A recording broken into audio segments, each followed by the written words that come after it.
Welcome back to English 10 Podcast, your reliable companion for practicing everyday English with clarity and confidence. I'm Olivia, and today we're exploring a delicious topic, your favorite food. We'll have a thoughtful two-person dialogue with longer, natural-sounding answers that remain simple and accessible for learners. Our goal is to help you expand your vocabulary, improve your pronunciation, and feel comfortable speaking about favorite foods in real-life situations. So grab a notebook if you like, and let's begin.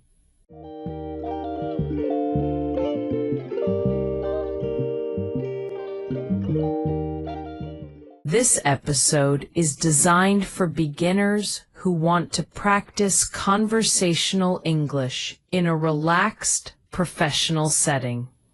We'll ask meaningful questions, provide more extended responses than typical short replies, and offer practical tips to keep practicing outside the podcast. We're excited to share this with you and grateful for your time. Let's dive in.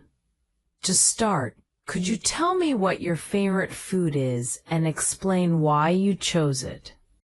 My favorite food is pizza, but not just any pizza. I love a well-balanced pizza with a crispy crust, tangy tomato sauce, and melted cheese that stretches when you take a bite. The reason I chose it is because it brings people together.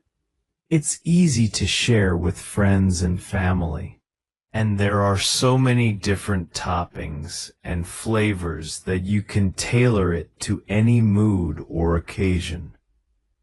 For me, pizza represents comfort and social moments, as well as a simple pleasure I can enjoy almost any time. That sounds delightful. How often do you eat this dish? And do you have a go-to topping or style? I enjoy pizza irregularly, usually about once every couple of weeks. My go-to combination is a classic margherita with fresh mozzarella and basil, but I'm always happy to experiment. Sometimes I add mushrooms, olives, or a drizzle of olive oil to elevate the flavor. I like to balance richness with freshness, so I often pair it with a light salad or a glass of sparkling water. Interesting. Do you prefer homemade pizza or ordering from a restaurant, and why? I've found that making pizza at home offers a level of control that I appreciate. I can choose high-quality ingredients, adjust the thickness of the crust, and ensure the overall healthiness of the dish. However, there are occasions when dining out is special. Trying a wood-fired crust, a unique regional topping, or a chef's signature creation can be a memorable experience. So I'd say I enjoy both, depending on the moment, company, and what I'm looking for that day. Let's talk about memories. Is there a food from your culture or family that you particularly love or associate with happy moments? Yes, there is. In my family, we have a traditional soup that my grandmother prepared for family gatherings. The aroma fills the house, and the taste reminds me of warm conversations and joyful celebrations. That dish connects me to my roots and reminds me that meals are about more than just nourishment. They're a way to nurture relationships and create lasting memories. Great. When you think about planning meals or trying new foods, what factors do you consider? Taste, nutrition, convenience, or something else? All of these factors matter, but I tend to prioritize balance. I want meals that taste good, provide energy for the day, and don't take too long to prepare. I often plan ahead by checking simple recipes, buying fresh ingredients, and keeping a few reliable options on hand for busy days. This approach helps me stay motivated to try new things without feeling overwhelmed. If you could travel anywhere to explore new cuisines, where would you go and why? I'd love to explore Japan to experience precision in flavors and the art of presentation. I'm fascinated by how a single dish can combine delicate textures and seasonal ingredients.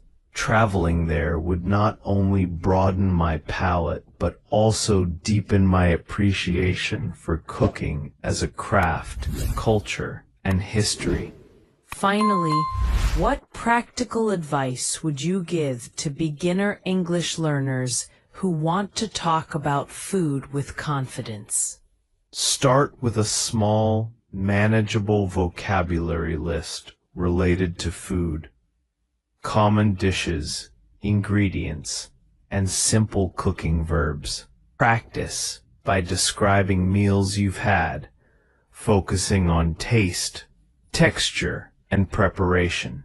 Use repetition and shadowing to improve pronunciation. And don't fear making mistakes. They're part of learning.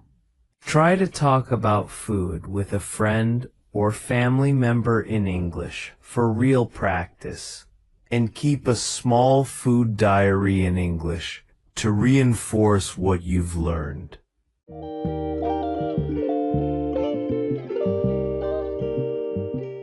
Conclusion.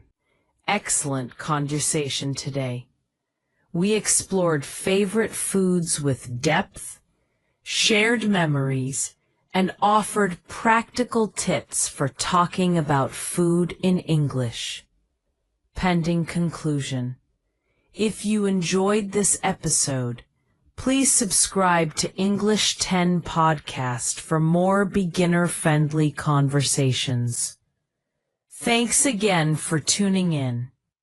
See you in the next episode of English 10 Podcast. Bye for now and happy practicing.